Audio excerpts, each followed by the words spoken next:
And let me switch gears, ask you about Saudi Arabia and the Middle East, General, because obviously there's a massive crisis underway in the Middle East, and Saudi Arabia this morning is declaring that the missile fired from Yemen at Riyadh over the weekend was, quote, a blatant act of military aggression, a blatant act of war, and they are now vowing retaliation. I just got back from Saudi Arabia. And, of course, when I sat there and interviewed the Crown Prince, MBS, Mohammed bin Salman, the future king of the country, he made it very clear he wants to change the mentality and direction of the Saudis. Listen to this, General. 70% of the Saudi people are less than 30 years old. And quite frankly, we will not waste 30 years of our lives in dealing with extremist ideas. We will destroy them today. This is coming in conflict with what some of the clerics think. He's facing resistance. What do you think about this? And now that the Saudis are calling this Yemeni missile, which they're blaming Iran, does this escalate further? Yeah, well, first of all, on MBS, as he's referred to, Mohammed bin Salman, this is a transformational leader, and only 32 years of age. But he recognizes that if Saudi Arabia stays on the current path it's on, it's going to eventually collapse economically. It's got serious internal problems. So what he is doing is he wants to diversify his economy, and he wants to put his young people that you just identified, 70% of them are 30 or under. He wants to make sure they get skill education, and he wants to put them to work, socially liberating the country in ways that we have not seen for generations. That means he's bringing back movies, fitness centers.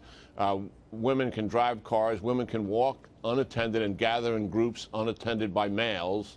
And he's removed the religious police, which would go around beating up people with sticks for not being costumed properly on the streets.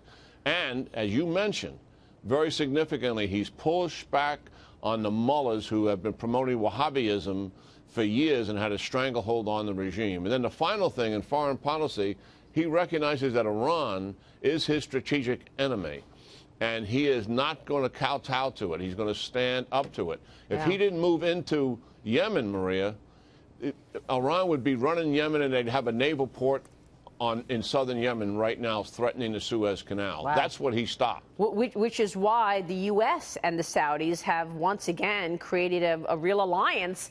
They have a common enemy in Iran. And by the way, I find it really fascinating. I actually had the Prime Minister of Israel, Benjamin Netanyahu, on 2 weeks ago, and he too said positive things about the Saudis. Again, are we seeing a major shift here with regard to Jews and Arabs? I mean, they all see Iran as the main enemy here. And there was a crackdown in Saudi Arabia, you know, over the weekend that resulted in the arrest of 11 princes on corruption charges. President Trump tweeted about his support of King Salman, writing this: I have great confidence in King Salman and the Crown Prince of Saudi Arabia. They know exactly what they are doing. In the midst of this rising tension in the Middle East, oil has reached a 2-year high.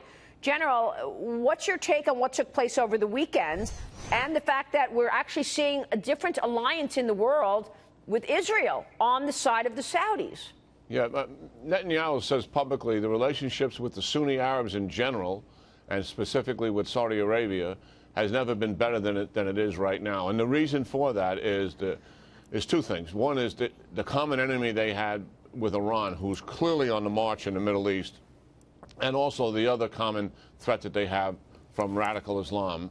Yes, and Mohammed bin Salman and the crackdown, let's face it, it is a purge. And I think what he's doing is he's consolidating power. He wants no obstacles to the path of him eventually becoming king. And number two, he wants to get people out of the way who are not going to support this major transformational effort that he's embarking on that's literally going to change Saudi's civil society quite dramatically, and he wants to get it done as soon as possible. Yeah. So yes, this is major changes taking place. It's not the way we do it. We do it through elections, certainly, and this is an authoritarian regime, but I think people want to see the positive outcome results that he intends to achieve, even though likely we wouldn't agree with the means to get there. Yeah, I mean, it's true. I think the Saudi people want to see change, certainly, and the rest of the world would like to see it as well. But what is the implication of this? I mean, somebody like a Prince Al-Walid, who is invested in all sorts of companies in the West, Twitter, Apple, 21st Century Fox, et cetera. You know, he's been out and about talking about his portfolio. His assets, I guess, are frozen. Yesterday, his company, the Kingdom Holding Company, sent us a statement saying, look, the Crown Prince has confidence in our CEO, even though the chairman, Prince Al-Walid, is jailed. So does that money go to the treasury of Saudi Arabia? It's so fascinating. Well, it's unclear whether they're going to remove those assets or not. But certainly, what they have done clearly is undercut the power of these key officials in Saudi Arabia, because in bin Salman's mind, they were obstacles to the path forward. And that's the reality of what has taken place. And or maybe there was a catalyst, General. I mean, do you think there was a catalyst? Maybe those people who he took out and arrested were conspiring against his vision?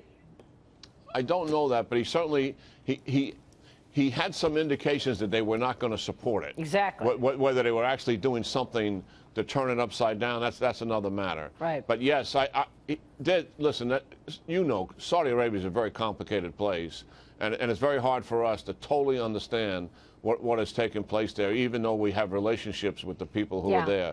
But I think overall, even though I don't agree with the means, that the results could be very positive for Saudi Arabia. Yeah, I'll tell you, what an honor to be interviewing the Crown Prince at this moment in time, as they just got back from Saudi. It's just fascinating. General, it's always a pleasure. Thanks very much for your insights this morning. Very important commentary from you, as always, General Jack Keane.